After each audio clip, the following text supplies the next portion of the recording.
नाज़रीन, हम इस वक्त मौजूद हैं हुजरा शाह मुकीम में। मेरे साथ इस वक्त सूबाई जनरल सेक्रेटरी पंजाब किसान इत्तेहाद और सरदार नवाज धूल एडवोकेट मौजूद हैं। इस वक्त इज़हार तशक्कुर के लिए एक बहुत बड़ी रैली का एहतमाम किया गया था, जिसमें मलिक साहब ने बहुत अच्छी एक अपनी स्पीच भी की।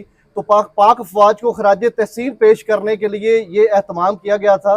जिस तरह से पाक फौज ने बड़े एक ज़बरदस्त तरीके से इंडिया को धूल चटाई है, तो हम उनसे बात करते हैं कि मलिक साहब, आप क्या कहते हैं कि किस तरह से पाक फजाइया ने और पाक आर्मी ने मिलकर एक जॉइंट ऑपरेशन किया जिसका नाम बुनियानुल मरसूस रखा।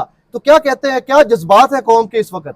इस वक्त कौम माशाल्लाह जिस तरह हमारी फौज ने और जिस तरह उन्होंने ऑपरेशन किया है और इसको पूरी दुनिया सराह रही है।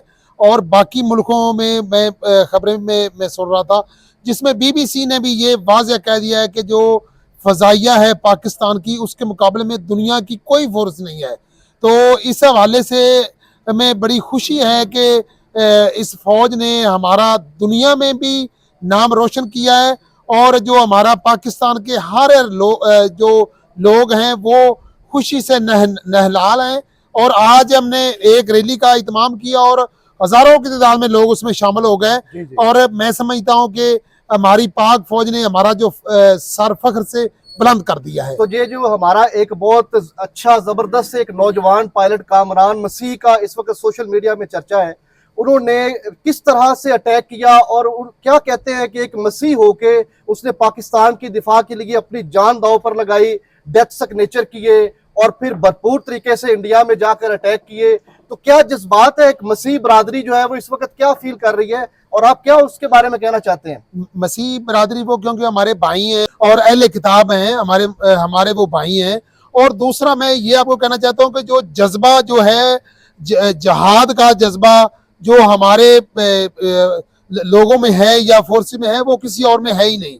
तो ये पाकिस्तान की सरहद की जिस तरह उन्होंने पाक फजाइया का नाम बुलंद किया है, मैं खराज तहसीन पेश करता हूँ उसकी वालदा को भी जिसने ऐसा दलेर बच्चे को जन्म दिया है। तो इस हवाले से हम बड़े खुश हैं और हम उसके पूरे खानदान को मुबारकबाद देते हैं। और जिनकी वजह से हमारा जो है ना वो फौज का भी एक बड़ा किरदार सामने आया है। और उनकी वजह से जिस तरह पूरी दुनिया ने ये देखा है कि जिस तरह उन्होंने 10-15 जगह में अटैक किए और जिस तरह 26-27 जगह में उन्होंने अटैक किए और जो मेन कामरान भाई ने जो मेन उनका जो एयर बेस था उसको तबाह कर दिया है। उड़ी सेक्टर उन्होंने तबाह कर दिया। और बाकी जिस तरह वो उनके चैनलों में भी ये खबर चल रही थी कि जो मुल्क अपने एयर बेस को नहीं बचा सकता वो अपनी अवाम की हिफाजत कैसे करेगा। ये जो है ना उनके मीडिया के ऊपर बड़े चर्चे रहे।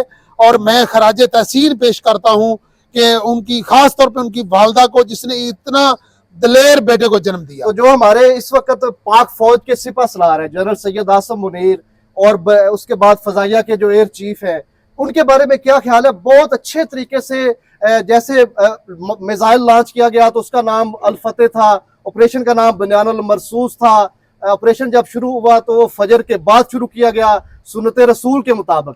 तो सिपह सलार का इस बारे में आपका क्या वो है कि किस तरह से वो एक हाफिज भी हैं और बहुत अच्छे तरीके से उसने ऑपरेट किया? मैं सिपह सलार का बड़ा मशकूर हूँ कि उन्होंने, क्योंकि वो हाफिज कुरान भी हैं और उन्होंने जिस तरह शरीयत के हिसाब से जिस तरह अल्लाह के नबी ने जंगें लड़ी और जो उनका तरीक़ेकार था उसके मुताबिक जो उन्होंने हमला भी किया। और दूसरा एक अच्छी बात यह भी है कि उन्होंने अवाम के ऊपर, आम सिविलियन के ऊपर हमला नहीं किया, क्योंकि उनके जो बड़े बड़े टारगेट जिस तरह उनके बिजली के मामला थे उसको उन्होंने तबाह किया। बाकी जो एयर बेस और बाकी जो अहम जगह थी वो उन्होंने उनको तबाह किया और उसको पूरी दुनिया ने सराहा। और उनके चर्चे जो है ना हाफिज साहब का जो है ना वो लोग बड़ा सराह रहे हैं इसको। और मैं समझता हूँ कि वो बड़ी अच्छी बात है कि वो कुरान के हाफिज भी हैं। और माशाल्लाह जिस तरह उन्होंने पहले भी प्रेस कॉन्फ्रेंस में भी उन्होंने कहा कि हम हमला जब हमारा अटैक होगा तो फिर दुनिया देखेगी और दुनिया कहेगी कि वाकई किसी ने उसके ऊपर, और वाकई उसी तरह ही हुआ। जब हमारा अटैक हुआ तो उसके बाद उन्होंने फौरी अमेरिका से रब्ता किया, उन्होंने दरखास्त की कि हम जंग बंदी के लिए तैयार हैं आप पाकिस्तान से राब्ता करें। ये इंडिया ने जो है ना ये अमेरिका से दरखास्त की है। हमारे साहब, जब पहले आप चूंकि एक जिम्मेदार हैं, सूबाई जनरल सेक्रेटरी हैं किसान इत्तेहाद को आप, तो जब पहला अटैक किया इंडिया ने भावलपुर और मुरीद के पे इतला थी कि इंडिया ने एग्रेशन किया है, वो अंदर आ गया मिसाइल उन्होंने, उस वक्त कौम मायूस हो गई थी।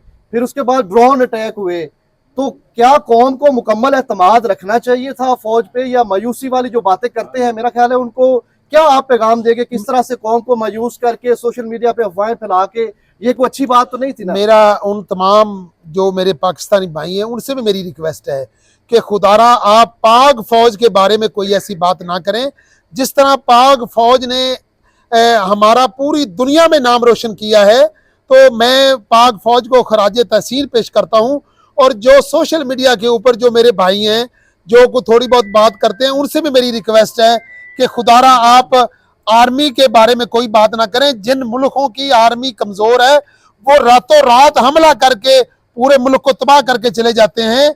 और जिस तरह बाकी हमारे मुसलमान ममालिक में फ़लस्तीन है और बाकी जो मुसलमान ममालिक है, उनसे पूछें कि उनकी अगर आर्मी इतनी पावरफुल नहीं है तो वो लोग चैन से नहीं सोते। जंग भी लगी हुई थी, हम अपने घरों में आराम से सोते थे, और जो हमारे जवान हैं वो उधर पहरे जो सरहदों के ऊपर पहरा दे रहे थे, तो हम उनका एक एक दिन भी नहीं दे सकते जिस तरह उन्होंने पाकिस्तान की और आवाम की हिफाजत की। तो इस हवाले से हम अपनी पूरी फौज को खराज तहसीन पेश करते हैं कि जिस तरह उन्होंने जबरदस्त तरीके से दुश्मन का मुकाबला किया, और दुश्मन जो है ना वो गोडे उन्होंने टेक दिए। और बेहतरीन हिकमत अमली के हवाले से मैं खराज तहसीन पेश करता हूँ जो हमारे आर्मी के चीफ, तमाम चीफ हैं, उनको मैं खराज तहसीन पेश करता हूँ जिन्होंने बेहतरीन हिकमत अमली से जो दुश्मनों का मुकाबला किया। बहुत शुक्रिया मलिक साहब।